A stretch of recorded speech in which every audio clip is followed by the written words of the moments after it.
For some, it was amazing ups and historic downs. For others, they became celebrity bellboy. And for this amazing woman here, it's been God all along. So on this episode, we have GISELLE. She's here to share her experiences she's had in the United Arab Emirates. So as I normally do, I'll be asking her some questions and she'll be giving me her answers. So Miss GISELLE, how is life? Thank you for having me on the show today. And life is good.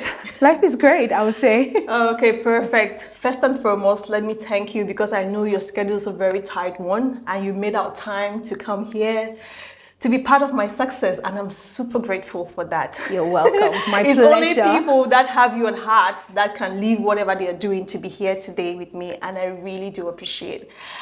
Okay, so we're talking about the Dubai experience. I know you've been here for a very long time, like myself. And I'm sure we came the same year, if I'm not mistaken. You'll just be sharing your experiences with someone out there. And I know that your experience is going to touch someone out there because there are many Africans suffering in the UAE, going through one hurdle or the other.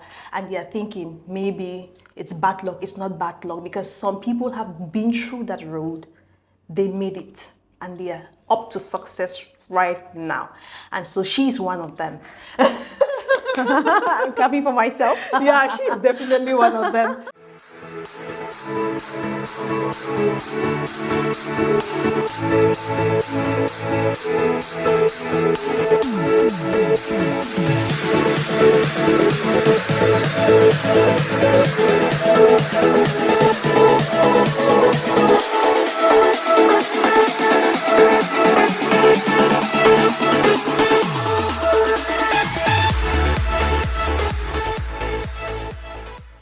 Start with the first question. Why did you leave your country? Interesting question. Yeah. So, when I graduated, I was working, but along the line, I moved to Yaoundé because I had to take a professional course.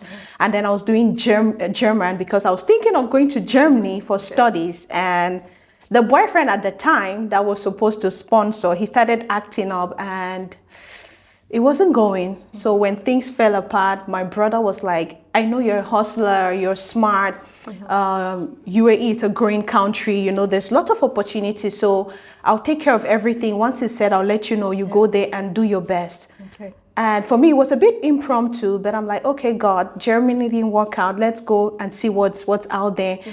So I said, okay, why not? Okay. Why not? So, because there are lots of countries to go to, especially from your home country. There is the UK, there is US, there is Canada, Belgium. Why did you choose the United Arab Emirates? I didn't choose it. Okay. My brother did because he had visited once. Oh, okay. And then he was in Tanzania. And for him, it was his way of saying, let me help my sister, you know. Because again, we've been, since at that past, we're just like, you know, just find your way around life. So he was in Tanzania and he's made some money and he said, okay, just go out there and see what you can do so you can help mom. And again, coming here compared to the US and the UK and Germany, the cost of coming to Dubai was way cheaper and way faster. There was no need for bank statements and all those lengthy stuff, you know. Embassy appearances. No, we didn't need all of that because, you know, the funny thing, I sent him my passport and the next day he said my visa was out. I'm like, I don't understand how. So I just had to get ready to travel. It was really, really, that was I never knew before that there are countries you could just, you know, so that's why. Okay. That's why. I really wanted to ask, who made your visa to come over here? Did you have an idea of how the visa was being processed? No idea. What happened was my brother told me to send my passport copy and a passport size photograph. And that he will send to a friend or so that the person is in Dubai, the person would apply. But I really didn't know how the process was. It's when I came here I understood because I said to him, and in just a few days, he sent me the visa. I'm like, is this all I need to travel? Because it's just a paper. Yeah, he said, that's it, just print it out. And then what about your flight? He got my ticket also. So everything was just set. I just needed to pack my bags and travel, get lots of food stuff. At least that was the advice I got. Get lots of food stuff. And don't take too many clothes. And don't take too many clothes, which again, that was a scam part because everybody had that advice. I don't know why. It was a scam, serious. Okay. So when you arrived, before leaving your home country, did you make any research? You said your brother told you, but did you on your part make any research or try to contact someone, or did you have friends already in the UAE that you could ask some things from? I had my elder sister, but she was in Abu Dhabi. Okay. But since I know I was coming to Dubai, I started reading a lot online. Okay. I went online, I read, to an Arabic country, this is what they do, this is what you shouldn't do. I was just reading all of those stuff. Then I started speaking to a few people that were close to me because, again, when you're traveling, you don't tell the whole world. We know Africa, we know how we can get. So. Yeah. So I just spoke to a few really, really close friends that, do you know anybody in Dubai? They were like, why? I said, because I'm going there. I just need somebody that can help me settle in. Then that was how we found someone, which again forgot me at the airport. It's another story. Yeah, because I wanted to ask, as per the research you made online and the people you asked from, was the look of things the same like what you came in to see, as per the accommodation, as per the visa, as per the climate? Was it the same? For the climate, it exceeded my expectation. It was too hot. My brother had told me it's hot, but I thought it was Douala kind of hot. When did you arrive? I arrived, that was in September. And I remember when I was screaming, people are like, this is not even hot, this is cool. But the following year, I understood what they meant. But that year, I didn't get it at all. And then when I also came, he told me, you're coming to hustle, so forget about the comfort, this is not home. But when I got into the bed space, I would say I was a bit drawn back. I was a bit drawn back, but I've been to a boarding school, but I did not imagine that I was going to relieve a boarding school again after leaving. And staying with both sexes in the same... No, mine was good because it was only ladies. That was my first encounter, was only ladies. It was later I saw that. It's not smiling at all, at all. Serious. Okay, so they told you about the bed space. You came in, you met the They bed didn't tell space? me about the bed space, but my brother told me that you're going to hustle, forget about comfort. Okay. So I just knew, because I'm a very adaptable person. Definitely. But I did not expect the bed space. But when I saw it, I'm like, okay, I've been in boarding school. I just had to reset myself as fast as possible. Yeah. The reset part is very important. Some people just come here and they're still like the VVIPs in their minds. And I don't want to do that. Oh, it's not part of me. You will suffer. I have my one bedroom. I mean, my comfortable. No. I had to reset like really fast. Definitely. On our next question, I would just like her to give an account of her experiences from the first day she came on to DXB right up till now that she's seated on this chair.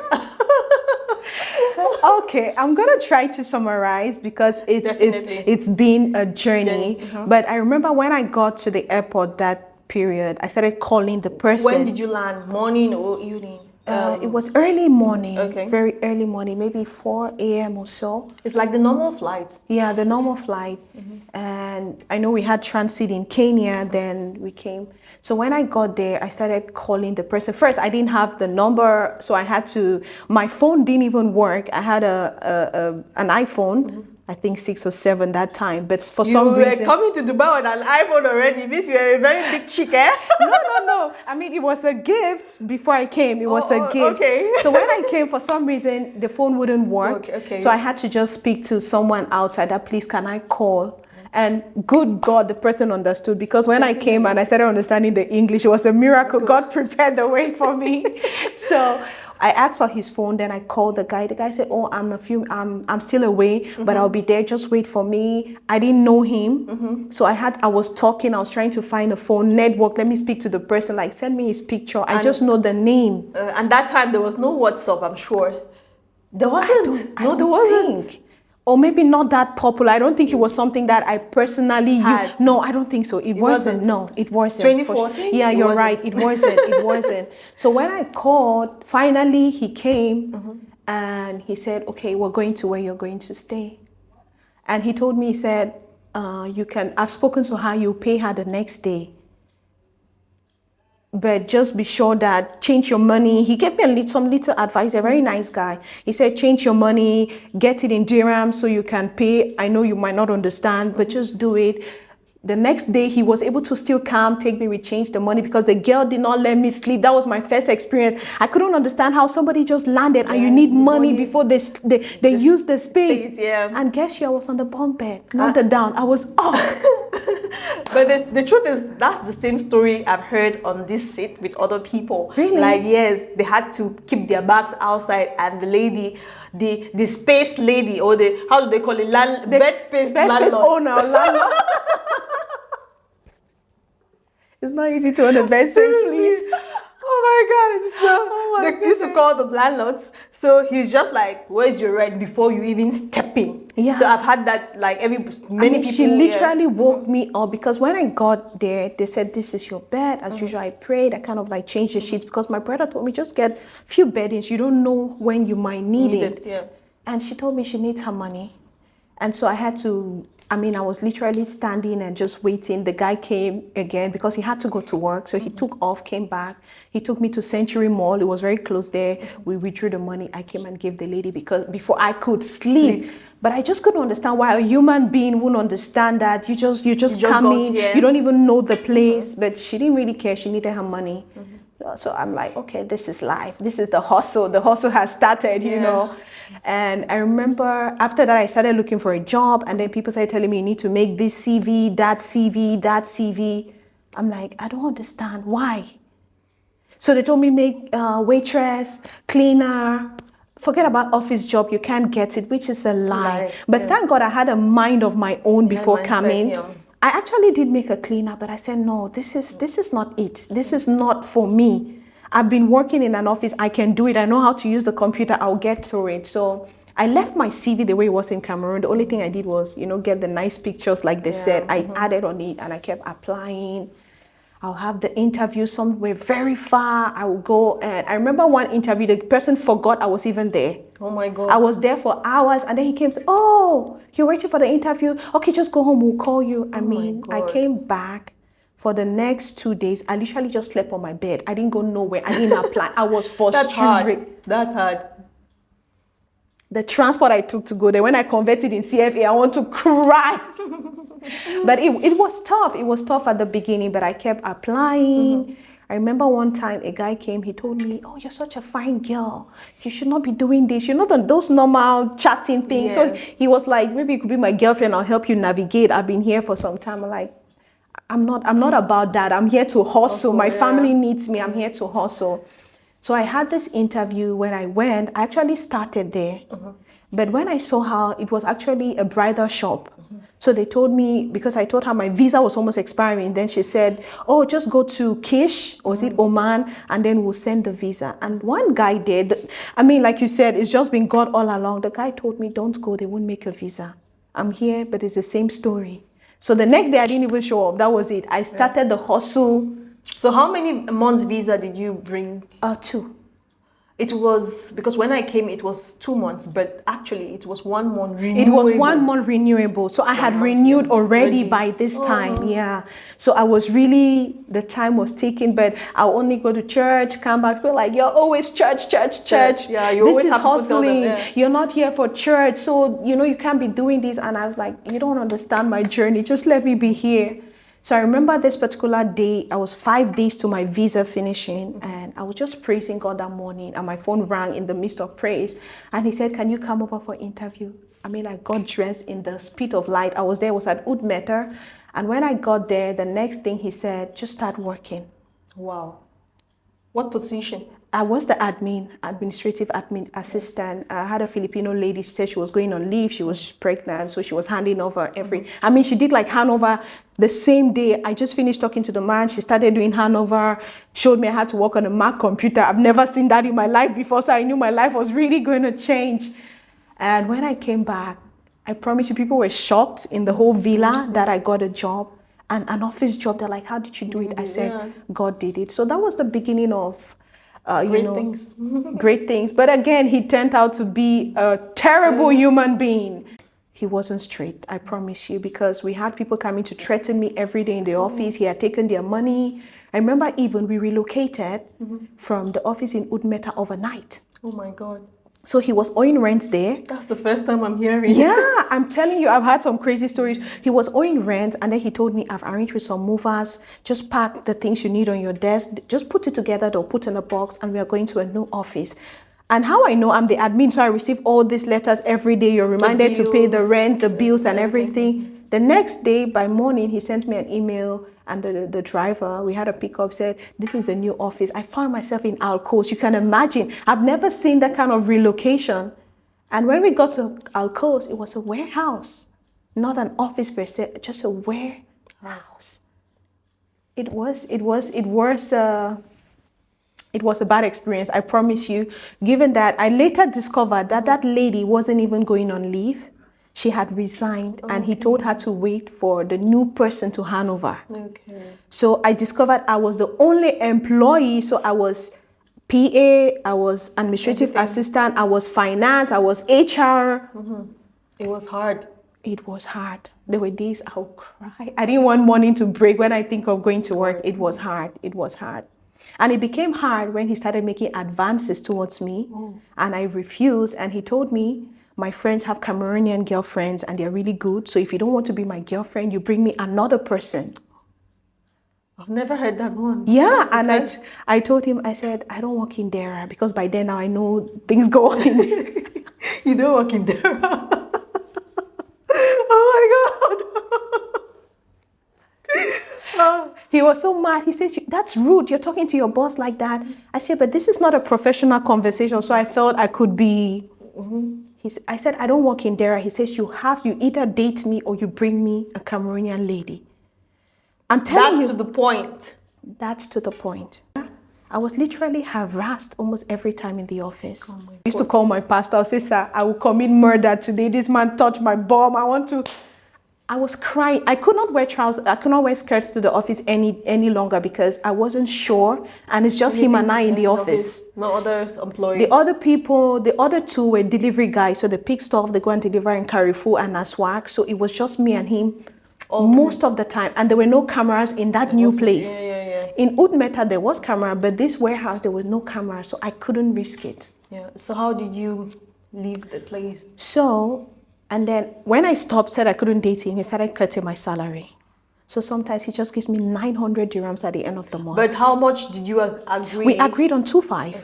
Oh, okay. Yeah, when I started. So your start salary was good, eh? Yeah, it was good, but he only paid 2.5 the first month. The next month he went to 2,000. And then after that he started doing 900, It was horrible. It depends on how he's feeling. That was the thing. He pays you based on how he's feeling that period. You know, and I'm having all the bills, so I know it's not because he doesn't have money, but he just wants to make me suffer, you know. So it was really, really very, very horrible. The month he paid me 900, that's when I knew that this is it, I have to leave. And then they tell you if you don't make 6 months and you leave, you go under a ban. So I kept persevering till I could get to the 6th month. And before the 6th month, I was applying to other places already. I got an interview at Sunset Mall in Jumeirah. And when I went, they were proposing 3,500. So I knew that based on Dubai law, if you're earning higher, you can now leave and the employer would not be able to stop you. Yes. So I took it to him. I said, this is the offer I've had. I'm leaving. You took it to him? Like, that's the first I'm hearing. Yeah, serious. I took it to him. There were things that I would do, and I was wondering, did you just do that? Because I'm bold, but I don't think I'm that bold. So it felt like I was some kind of Holy Spirit thing that period. So I took it to him. I said, here's the offer. If you don't let me go, I'm going to labor. I was very specific. I said, I'm taking you to labor. I've given you my resignation, so I have to leave. He started begging, oh, you're the only one that understands the business. You're the one that receives the checks from Aswak. You've been controlling all the many people I'm owing from Kazakhstan. So he told me, okay, don't worry. I'm going to give you, I'll start paying you 3,000 and things will get better. I'll bring more people so you can train them so the whole work is not on you. So I started, I was now like HR. So I posted CVs for people to come from Dubizu. I was receiving the CVs from Dubizu and all the rest. And I'll interview people. 2 days after his character, they leave. I bring people, I start training. his bad character, they leave. So I told him, he paid that month 3K. Man, I was so happy. I was sent home, I could do this, I could do that. That was a lot of money. So I'd seen myself just, that 3K constant. The following month, he got angry for something. He went back to 2K. I said, you know what? My offer is still standing in that new place. I'm going to leave. And now they're even willing to give me more because they know I have the experience. He said, you can't leave. I gave him my resignation. He refused to receive it. So what I did was I printed all, because he was giving my salary by cash. So each time I'll sign it, I keep a receipt, I do a printout. I was keeping all the documents. The day I gave my resignation, I gave 1 month notice. That day I was leaving, I did a printout of everything. And then I went straight to labor. I didn't go home. I went straight to labor. The next thing, labor called him. He came, he said, I did not give a notice. He started lying right there. Oh my God. And I removed all the paper. How you do this? These are all her documents and proof of pay. You have to give her money. Let's settle it here or we go to court. He says, no, she's going to go to court. She said this. He was insulting and he was very insultive verbally. I can imagine. Yeah. So we're in court for a whole 4 months. Court? Yeah, in Dubai courts. Whole 4 months. I was in court back to back. But while in court, I found another job at financial center. I was doing it, and the people understood, by some the favor of God, they understood that I was able to go to court on certain days. So those days will allow me to go to court before I come back to work. You're lucky, eh? I mean, it's God, because honestly, people, because when I don't they hear understand. court issue, they don't even They just abandon you because you might do same thing to them. Yeah, they don't even want you around. You might do same thing to them. But I told them, I showed them that this is the proof. He wasn't paying me. It's not like I just decided to go to court and I was the only employee doing all of those things. I remember bringing Filipino and Indians and they couldn't stay. So we were in court. I would go back and forth. God had it in such a way that I had a Sudanese judge also. So when the man saw the case, he said, I'm tired of these people treating Africans like this. So they called him. It was so bad. They told him, if you don't show up, we close your company, we close the license. And I told him before leaving that because of me, you're going to shut down. I told him I was mad. I was angry. There's power in the tongue, actually. Yeah, I was so, and crazy thing I did, I held his hands. I spoke in tongues before I left. I said, you're going to shut down because of me, because my God rules over every country and even right here. I mean, I had a holy boldness that day before I left. I remember one Egyptian guy that was here, he told me, what you did is right because this man is really bad. So in court, on the final day, it was judged in my favor. He gave all my money that he's due, all those months of courtesy. You're lucky. Yeah. Honestly, it's God, babe, because people told me they've never heard it. They've never seen it. Yeah. They kept asking me. I became a consultant. People were sending me WhatsApp messages like, how did you do it in court? And all of that. I remember when I gave my testimony in church, also so many people started coming severally and I was advising them. I mean, it made me to read a lot about the laws of the land. And that's when I understood that actually their labor laws do protect us, but most Africans are ignorant. Very ignorant to it, yeah. I read a lot that period. So when he settled me, he gave my cancellation. That new company that I was doing the work while I was going to court, they couldn't make my visa. So I got into overstay. Oh my God. But while I was in overstay, I was teaching French. I was teaching in some school. They were paying me in dollars, good money. I had a connection there. I'll teach for 3 hours. I make $150. So I'll use it for my rent. I was just hustling like that period. I was in 66 days overstay before I got another job now in free zone. So when I got the job with free zone, the company told me, don't worry, we'll pay for the overstay.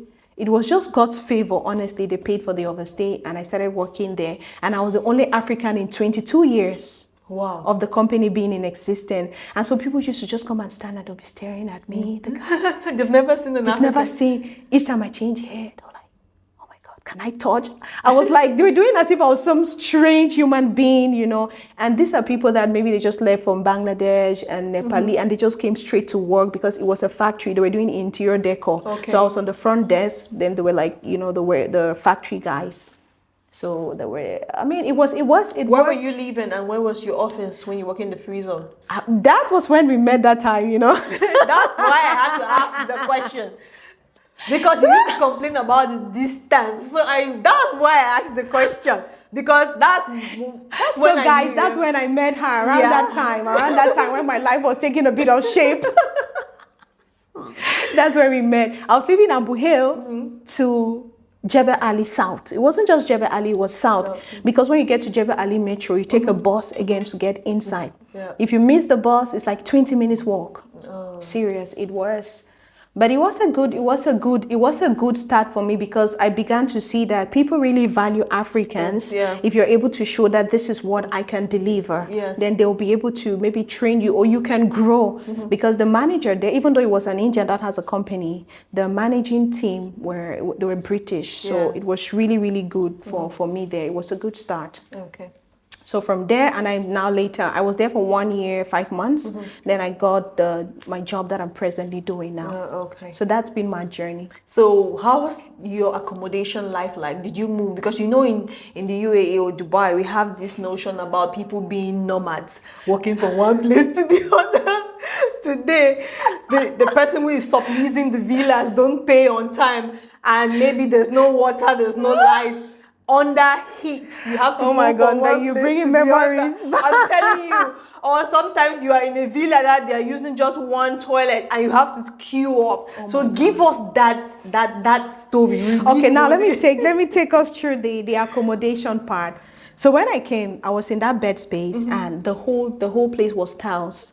We had our own washroom outside. The washrooms were outside, but there was one dedicated to my room. So that was the good thing. It was just a matter of the timing of work. So since I wasn't working then, it was okay. But later on, I moved to a villa that another room that the owner was a guy. That was my first time to stay with a guy in the same room. And it was not funny, because you can't just dress, you can't just feel free, and I'm not that type. No. You are going to the washroom, you just pack like your makeup, your everything. So you dress, you rub in that heat, and you know it's really, really hot with the water. It's not like maybe in apartments where there is AC. No, it's hot. So I was there for like a month. I couldn't. Before then, we moved to where you met us. Besem and everybody was and there. that place got shut down. So now we took a room, put our beds like girls, let it be a girls' corner. It was still a bed space, but more family friendly, because it was now just ladies and not too many up and down beds. It was just one up and down and the rest. But then the villa, the owner did not pay, and so they collapsed it. Myself and Marilyn, we were in darkness for like 2 weeks because we just paid money. There was no money to move to another place. I've stayed in darkness for I've stayed in darkness for a long time, actually. We were there for 2 whole weeks, and it was in summer. That was like June, in the peak of the heat. Yeah. So what we do, if we go upstairs in the rooftop, their water reservoir, we carry water. Yeah, it's really a story for some of us here. Please, nobody makes it easy in this life just like that. Don't see people and envy them. Everyone has a story. I promise you. The path to glory is not always smooth. I promise you. From there, we went to the other place by towards Century Mall, the Al Waheda Road, and it was nice and comfy. Still girls with Jasmine, Mirabelle, and the rest. With Manka and everybody. Yes, with Manka and the rest. It was really nice. And then the villa also got collapsed. That was when I said, you know what, I've had it. Because each time you move, you leave your AC, or some of the beds cannot fit in the new place, so you have to buy new stuff. I said I was done, and now I'm just carrying my bags. I'm the real number now. I just take my clothes and I go.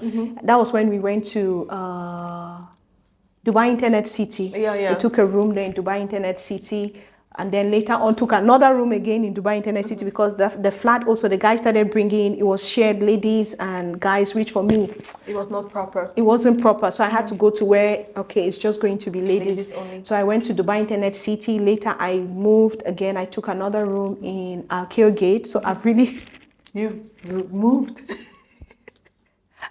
Oh my God. Moved. From Al Gate, I came to Al-Nada, Dubai, Al-Nada 2, then moved to Al-Nada, Sharjah. So I've really taught Dubai. Okay. So I started from bed space, and for me, it's so important to mention, because even though I was there, I decided not to limit myself. Yeah. Because I've seen people along the line, even though they get better, they're getting better salaries. They remain in Abu Hail and in the bed space. See, Abu Hail is good. It does, because like in Abu Hail, there are people that make you know that it's only a cleaner job you can get. Definitely. Like, it's I don't know why they make it look like it's some law that if you come to Dubai you must start like a cleaner or a nanny or a waitress. See, there's nothing wrong with these jobs, for sure, nothing. They are not budging. The pay is way decent compared to our countries, right?